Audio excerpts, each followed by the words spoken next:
Trish Hawkinson, thank you so much for being the daring first person to be interviewed by the Nomad in our series 10 Minutes with. So this is 10 Minutes with the poet Trish Hawkinson, who was one of the great contributors to the Nomad. Yes. We're so lucky to have her.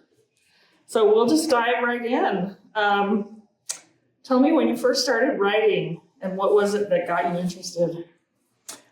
My mom was just an avid reader. And so I was raised very young. I had nursery rhymes memorized, probably like 50 of them by the time I was 3. So I started writing poems when I was very young, like 4 or 5, very young. Fantastic. And I wrote them for special occasions and cards and, things like that as gifts when I was little. And wow. So I actually have been writing pretty much my whole life. So you just kept at it and your family knew that you were a writer. Yes. So you had these gifts. Yes. That's fantastic. Is your writing about anything in particular? What are the concerns that keep coming up, and what does your writing attempt to express or accomplish? Almost everything I write is feminist, I would say. Yeah. Most of it is also atheist. So those are kind of the main themes that most of my poems, end up reflecting. Yeah. Just really trying to engage with my strength as a woman and for all of us as women. And so, I have poems about promiscuity and other things, that are usually not, considered feminine traits or negative for women. Right. And I have more than one poem that is me using that in a more powerful way, using it to create power for myself. Yeah, there's a really interesting tension when you write this, the unexpected. And congratulations on your beautiful book that was published by Lithic Press. And yeah, Godless Ascends. It's very feminist and engaging with that whole idea of what is God. Yes, exactly. So that's wonderful. What is your writing practice like? What inspired you to keep going? Is it a habit at this point, or do you have to talk yourself into it? I think writers need to allow themselves seasons, right? It's really important not to be down on yourself if you're not writing and you feel like you should be. Unless, of course, you have a contract at a deadline or something. But sometimes I write a lot. Sometimes I'm also, mother, daughter, wife, have a career outside of writing. And so sometimes it's not right there, but usually when I do write, what I like to do is sit down with a serious block of time. I don't have like a daily writing practice. I don't have, I might notice something, or my husband might be like, oh, did you know this? Or, oh, did you see that? He's kind of amused. He's good at he's very attentive. He is. So when I'm sometimes running around, he will notice things. And so a lot of times I write poems about things that he's like, oh, did you know that there are hummingbird moths?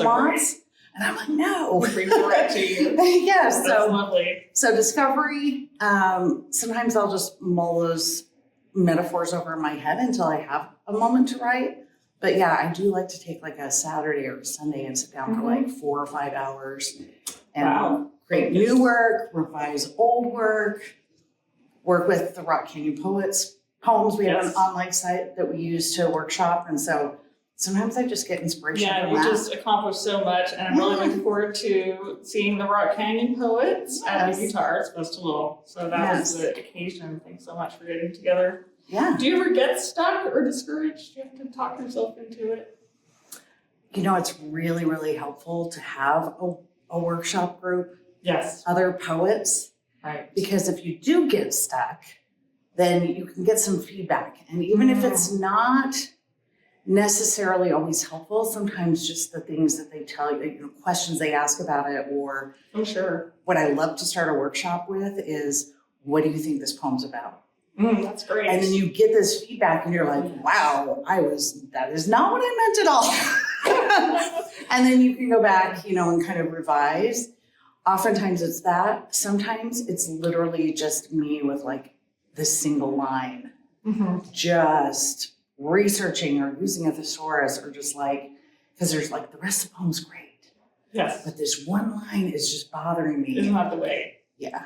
And then set it aside, come back to it a week or two later, or something dawns on me and I go play with it and try it. And then I'm like, finally, Yes. I got it. Writing groups, they're so helpful. They are. And they're so much fun. And, you know, these people have become good friends. Yes. So They know your deepest concerns. absolutely.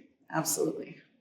Do you have favorite writers? Are there books that you return to again and again, or do you just always go forward?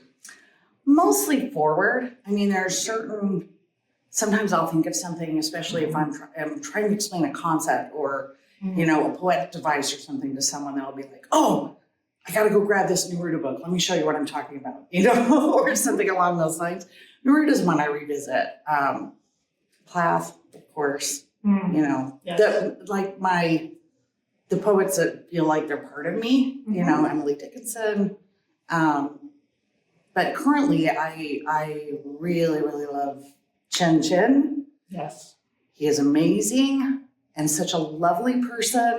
And he and I connected early on in his career. And so, you know, he was running a lit mag for a while. So obviously with my website and stuff, we interacted through that. I always see him at AWP, at conferences and things like that, and other readings. And he's just really, really a delight. And then I also really love Jericho Brown.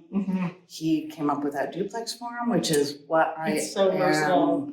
that's what I'm working on now. So my mom passed in January of 24. I didn't know that. It was I'm so sorry. it was a very rough year last year. No, that's huge. It was One of the unexpected. It was very it was biggest- difficult. Wow.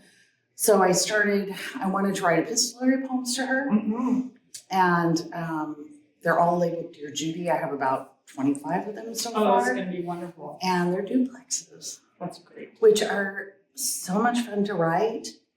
And for a topic that is like so emotionally difficult, to have this sort of fun form that still feels playful when you're trying to do something so hard, and there's repetition. Yes. So, I mean, I have sat down and cranked out like 3 in an hour before because they're just, you know, when I've had these topics simmering, you know, but I'm so glad. tell you're writing everybody that. to try duplexes because they're so fun. It's a wonderful form. Like you say, the repetition produces resonance, and it's kind of a shuffle. It produces surprising juxtapositions. Absolutely. So it's fantastic. I can't wait to read these. Yeah.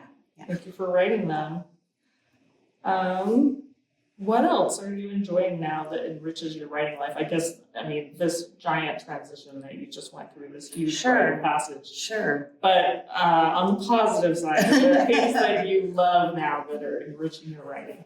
I mean, now that I'm living on the western slope of Colorado, it's certainly a really beautiful area, but distinctly different from Utah Valley or the Salt Lake Valley. Yes. So that has really been inspiration. Also living in a really small town, which I've never done in my adult life. So different people, different experiences. It's Has just it opened up completely more different. space and time to live in a smaller town? Convenience for sure. So yes. I mean, I rarely drive anywhere. Yeah. I mean, we're right in town, so it's super convenient. I think I always fill my time with something, so I don't want to say. Yeah. But yes, it's made time for other things. But besides that, just all other art. Yes. You know, the first book that Lithic published of mine called Footnote was all response poetry, so kind of ekphrastic a little bit. Yeah. But yeah, film, fine art, you know, other poets, music, certainly, like those are the things that I think really get me thinking, you know.